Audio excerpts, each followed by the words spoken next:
everybody listening in, we need to identify where you're at in conversation with your audience and let the algorithm choose those people closest to you. So, buddy, good. What are you most excited for social media wise going into 2022? I'm excited about a few things. The one thing that I'm really going to test out more is in social, being able to dig deeper into a localized area. So I noticed one thing that has done well just for TikTok for us, just the end of this year, 2021, where you and I went on 100 videos in 30 days. Remember that? Oh yeah. And I did a lot of local content that was Malibu created. And that just opened my eyes as to how the algorithm really identifies those people that are local or that love your stuff without us having to do anything. And that to me opened my eyes a lot and saying, hey, we really need to, everybody listening in, we need to identify where you're at in conversation with your audience and let the algorithm choose those people closest to you. And I think one of our friends, Lana Rodriguez, does this so well because I think every 2 weeks she says Colorado check. Hey, yo, Colorado check. Right? Yeah. And still gets thousands of views on the exact same thing she said, but different video. Yeah. And so that's just a simple example of what the algorithm can do. I'm talking about creating localized videos, localized content that your competition like Zillow, Redfin, Realtor.com, Homes.com, now that CoStar owns them, all of these companies can compete with you. And that's what I'm going to go deeper on, man.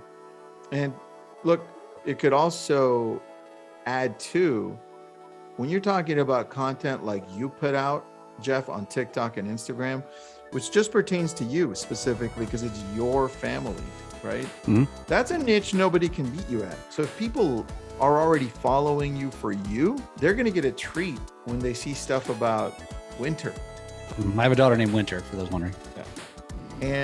And when they see things that have to do with you traveling to the Ozarks or you jumping on a boat or traveling or doing a video with Sean, right? I mean, Curly. Right? Mm-hmm. Yeah.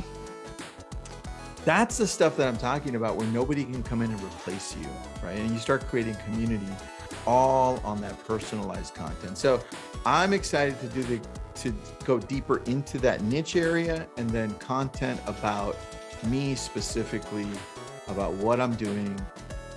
And see, this is why the last podcast was so important, identifying what those trends are so that you can incorporate those into your niche and into what you're creating video-wise. And that way people can relate with you. That's the gap that allows you, well, that's the thing that allows you to create no gap. Because now, for instance, Jeff, for me, one of the videos that I'm going to do is Wheel of Time. And I know you don't watch TV. So. Wheel of Time came out. It's Robert Jordan. He wrote this whole series back early 90s. He wrote book one, and then he died in 2007. But he left the whole manuscript to the last book. So his wife found an author that was similar to him and finished it off with that author.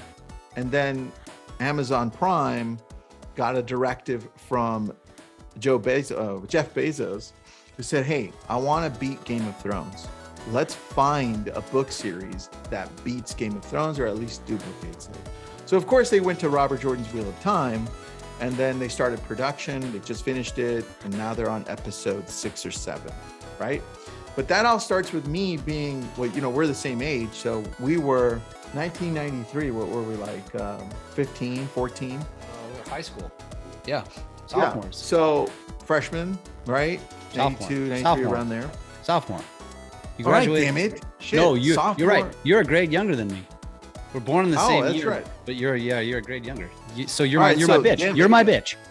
All right, just for a year, okay, until we graduated. I'd watch out for people like you, putting me into lockers. I was a nice guy. I'm joking with you. I'm joking.